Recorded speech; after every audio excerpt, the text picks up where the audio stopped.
एक क्वेश्चन मेरा ये है कि म्यूज़िक का क्या इशू है इस्लाम में? मतलब कि मैं तो जब डिप्रेस होता हूँ या फिर कोई भी इशू होता है, मैं लॉन्ग ड्राइव पे जाता हूँ, म्यूज़िक लगाता हूँ, बड़ा रिलैक्स फील करता हूँ। मैं किसी को नुकसान उसमें नहीं पहुँचा रहा होता, बल्कि उसके बाद मैं अच्छा फील करता हूँ, मेरा बिहेवियर बेहतर हो जाता है। लेकिन इस्लाम ने जो एक बड़ा ही सूदिंग किस्म का सोर्स ऑफ एंटरटेनमेंट भी है और एक थेरेपी भी है, उस पर भी इसमें कदगन लगाई हुई है और खुद फतवे दे रहे हैं जी म्यूज़िक हराम। हालांकि कुरान के बीच में ये दाऊद का भी मिल जाता है कि वो राइम्स पढ़ते थे और बर्ड्स आ जाती थी और हवाएं चलती थी और पूरी एक वो तिलस्माती किस्म की पिक्चर हमारे जहन में आती है। लेकिन आजकल के मौलवी ने हमारा दीन जो है ना वो इधर भी तंग मुश्किल किया हुआ है। जी, मैं मौलवियों ने चूंकि एक्सप्लेन नहीं किया कि म्यूजिक में मसला क्या है, इसलिए मैं आपको म्यूजिक का मसला बता देता हूँ। It's a very simple way of explaining what's and it's a philosophy question of philosophy, that's why I'm answering it. Music हराम है कि नहीं, ये फतवा हुई थी मुफ्ती साहब से ले ली। म्यूजिक में मसला क्या है वो मैं आपको बता देता हूँ। जो फिलॉसफी ऑफ इस्लाम है ना वो है कि दुनिया में इंसान जो है ना लोगों की भलाई के लिए आया हुआ है। Selfishness is not a part of any level of Islam. कहीं किसी जगह पे भी सेल्फिशनेस इस्लाम में नहीं है। जो म्यूजिक है ना वो जिस केमिकल को ट्रिगर करता है ना जो इंसानी दिमाग में, वो 3 लेवल के ऊपर इंसानी दिमाग का एक खास केमिकल है, उसको कहते हैं डोपामीन। डोपामीन का जो बेसिक फंक्शन है वो अपनी तस्कीन है, अपनी तस्कीन। जैसे मुझे कोई काम करना था, कोई काम मेरे जिम्मे था, वो हो गया, मैंने कर लिया, तो मुझे डोपामीन मिलती है। उसका एक सेंटर है D1A कहते हैं उसको, उसमें डोपामीन आ जाती है। वो सेंटर खुलता है तो खारिश शुरू होती है दिमाग को, फ्रस्ट्रेशन होती है, और वो जब पानी भर जाता है उसमें उस प्याले में तो तस्कीन आ जाती है। क्यों? क्योंकि वो काम जिम्मे था वो हो गया। सेंटर ऑफ अकॉम्प्लिशमेंट कहते हैं इसको। दूसरा सेंटर है D2, D1B भी है मगर D2 से मैं आता हूं। D2 is the centre of curiosity. वो सेंटर क्या करता है कि किसी ऐसी चीज के बारे में जो आपको कुछ पता ना चल रहा हो, कोई मुअम्मा आ गया आपके सामने, और वो जब वो हल हो जाए तो आपको फिर डोपामीन तस्कीन मिलती है। ये हर बंदे के साथ होता है। कहानी की पीक आती है, पता नहीं हो कि एंड में क्या हुआ है। क्रिकेट का मैच चल रहा हो, अचानक लाइट चली जाए, बॉल लास्ट बॉल पे छक्का मारना था, लाइट चली गई, तो वो फ्रस्ट्रेशन का जो इजहार करता है ना इंसान, वो डोपामीन के ओपन सेंटर की वजह से करता है। क्योंकि क्यूरियोसिटी बढ़ गई, क्योंकि वो तो नहीं क्या हुआ था। साथ ही फिर अकॉम्प्लिशमेंट भी का सेंटर भी खुला रह गया, जो चीज देखनी थी पूरी नहीं हुई। इस तरीके से D1B का सेंटर, टोटल 5 सेंटर है डोपामीन के। Let me tell you what music and what's the problem. Dopamine के साथ मसला क्या है? डोपामीन की जो ओवर ड्राइव है ना वो सेल्फिश करती है। क्यों? क्योंकि डोपामीन किसी और की भलाई भी नहीं मिलती आपको। किसी और के लिए भला करेंगे तो ऑक्सीटोसिन मिलता है। और मतलब अपने बच्चे को भी कोई आपको अवार्ड मिल जाएगा ना तो आपको सेरोटोनिन मिलेगा, डोपामीन नहीं मिलेगा। डोपामीन तब मिलता है जब आपको इनाम मिल जाए, आपकी तारीफ हो जाए। D1B का जो फंक्शन, तारीफ, सेंटर ऑफ अप्रिसिएशन कहते हैं इसको। ये सेल्फिश कर रहा होता है इंसान को, सेल्फ सेंटर्ड और ग्रीडी कर रहा होता है। ऑब्वियसली अब इसका मसला ये है कि इस प्याले में जब डोपामीन आती है ना, न्यूरोनल सेंटर होते हैं, तो जब डोपामीन से भर जाता है ना तो डोपामीन का सेंटर अपना साइड बढ़ा लेता है। ठीक है, मैं छोटा करके बता रहा हूँ, लंबी तफसील किसी दिन इंशाल्लाह करेंगे इसकी। जब सेंटर बढ़ जाता है अगली दफा उसको उसी काम के लिए ज्यादा डोपामीन चाहिए होती है।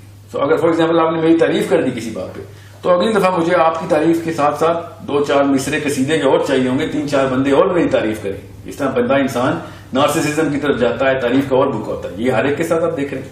ये डोपामीन का किया धरा है सारा। डोपामीन का जो बेसिक मसला है ना वो ये है कि चूंकि ये हर चीज अपने लिए करता है और सेंटर बड़े से बड़े हो जाते, जैसे खाना बंदा खा रहा तो पेट बढ़ जाता है। ठीक है, पेट बढ़ेगा तो और भूख लगेगी, और भूख लगेगी तो और पेट बढ़ेगा, क्योंकि खाना भर ही जा रहे हैं। इसीलिए अल्लाह के नबी सल्लल्लाहु अलैहि वसल्लम ने कहा खाना एक अपनी भूख थोड़ा सा छोड़ के अपना खाना जो है ना वो थोड़ी सी भूख रहने देना पेट में, थोड़ी जगह मिले उसको, वरना वो बढ़ता रहेगा। तो इससे अच्छी एग्जांपल कोई नहीं है डोपामीन की, सेंटर्स की। अब ज्यादा तफसील में जाए बगैर मैं आपको बताता हूँ कि जो शायर होता है ना, शायर जब वो एक मिसरा बताता है तो दूसरा मिसरा क्यूरियोसिटी बढ़ाता है, तो डोपामीन का जो सेंटर है ना D2 वो खुल जाता है। मिसरा पूरा होता है तो डोपामीन मिल जाती है। ठीक है, बिल्कुल इस तरीके से जो सुर होता है, सुर की एक एम्पलीट्यूड होता है। ठीक है, उस एम्पलीट्यूड में एक क्रेस्ट होती है, ट्रफ होती है फ्रीक्वेंसी में।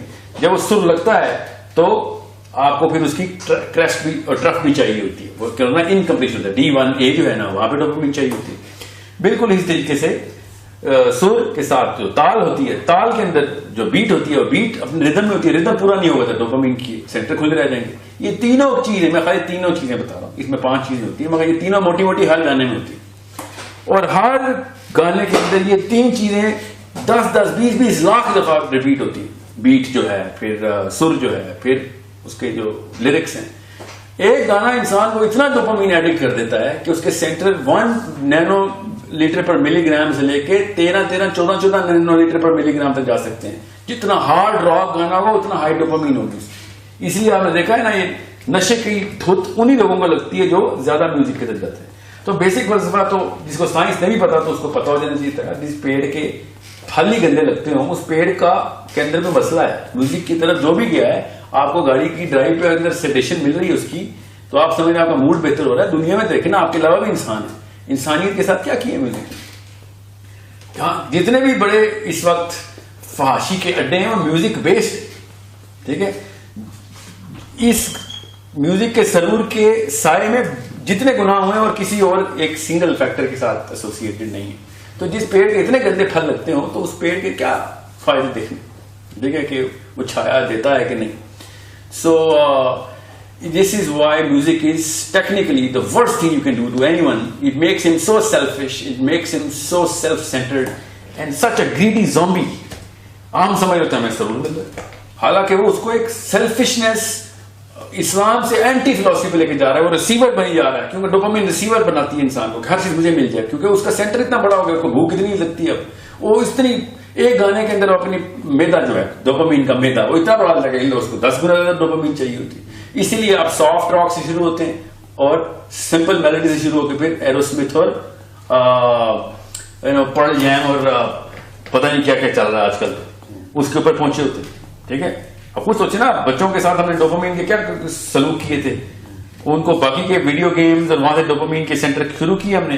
अब वो मोहम्मद रफी से शुरू हुई थी जनरेशन, और अब उनको रॉक भी हजम नहीं होता, ठीक है। ये क्यों? क्योंकि सेंटर बढ़ गई। हम इसको जनरेशनल गैप समझते हैं, हालांकि डोपामिन डायलेशन का डेल्टा होता है। तो ये साइंस है जिसके थ्रू आपको पता चल जाएगा म्यूजिक कितना बड़ा अजाब हमारे ऊपर आया, ठीक है। ऊपर से जो ये मफरूजा है कि जो म्यूजिक के इंस्ट्रूमेंट्स हैं उनमें से कोई अलाव है, तो नाउज़ुबिल्लाह हमें बताएं कौन सा इंस्ट्रूमेंट अलाव है। वैसे हदीस की जेब पे हर एक को शक होता है मुसलमान की, ये हदीस गलत है, वो हदीस गलत है। दफ की हदीसें लेके बजा रहे होते हैं सारे, जो कि वाकई ज़ईफ हदीस है। हर मुसलमान को हर हदीस गलत लग रही होती है और इसमें भी शक। और दफ वाली हदीस के ऊपर सब यूथ का इजमा है, म्यूजिक लवर्स का इस हदीस के ऊपर इजमा हो जाता है कि दफ वाली हदीस अलावा तो मेरे घर में गिटार पड़ा होना जरूरी। अचानक हदीस में से आपको ज़ईफ हदीसें पिक करने शुरू कर दी, आपने देखे वो चल रहा है। अचानक सबसे वीक हदीस पकड़ते हैं और पूरी उम्र इकट्ठी होती है। अपना फायदा करना होना, ये डोपामिन की देखें एक और अपना फायदा जहां चाह रहे होना, हर चीज अलाउ करवा लेते हैं। और उसको फलसफा इस्लाम का आखिरत तो चाहिए ना, हमें यहाँ पे कॉन्सर्ट भी करने हैं और फैन क्लब हमें जन्नत में भी चाहिए अपना, इसलिए हम हदीस का भी सहारा ले रहे थे। सो एक तरफ रहें ना तीतर रहें ना बटेर रहें।